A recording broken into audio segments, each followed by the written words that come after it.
30 ദിവസം തുടർച്ചയായി ദിവസവും ഒരു അവക്കാഡോ കഴിച്ചാൽ എന്ത് സംഭവിക്കും? നിങ്ങളുടെ ഹൃദയം, തലച്ചോർ, ശരീരഭാരം എല്ലാം നിങ്ങൾക്ക് നന്ദി പറയും. അവക്കാഡോ ഒരു ട്രെൻഡ് മാത്രമല്ല, ഇതൊരു പോഷകങ്ങളാൽ നിറഞ്ഞൊരു സൂപ്പർ ഫുഡ് കൂടിയാണ്. അവക്കാഡോയിലുള്ള പ്രധാനപ്പെട്ട കൊഴുപ്പ് ഓലിക് ആസിഡ് ആണ്. ഒലീവ് ഓയിൽ ഉള്ളതുപോലെ തന്നെ ഇത് ചീത്ത കൊളസ്ട്രോൾ കുറയ്ക്കുന്നു, നല്ല കൊളസ്ട്രോൾ കൂട്ടുന്നു, രക്തക്കുഴലിലെ ഇൻഫ്ലമേഷൻ കുറയ്ക്കുന്നു. ദിവസവും ഒരു അവക്കാഡോ കഴിച്ചാൽ ഹൃദ്രോഗ സാധ്യത 20% വരെ കുറയും. പലർക്കും അറിയാത്തൊരു കാര്യമുണ്ട്, അവക്കാഡോ ഒരു ന്യൂട്രിയന്റ് ബൂസ്റ്റർ ആണ്.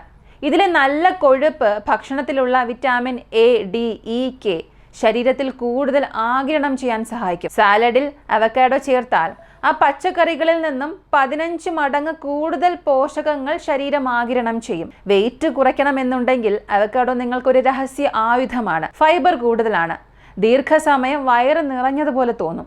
പഠനങ്ങൾ പറയുന്നത് പ്രഭാത ഭക്ഷണത്തിൽ അവക്കാഡോ കഴിക്കുന്നവർ ദിവസം മുഴുവനും 300 കാലറി കുറച്ച് മാത്രമേ കഴിക്കുന്നുള്ളൂ. എക്സ്ട്രാ ബോണസ് പറയട്ടെ, നിങ്ങളുടെ ചർമ്മം തിളങ്ങും, അകത്ത് നിന്ന് ഹൈഡ്രേറ്റ് ചെയ്ത് ചുളിവുകൾ കുറയ്ക്കും, സ്വാഭാവിക ഗ്ലോ നൽകും.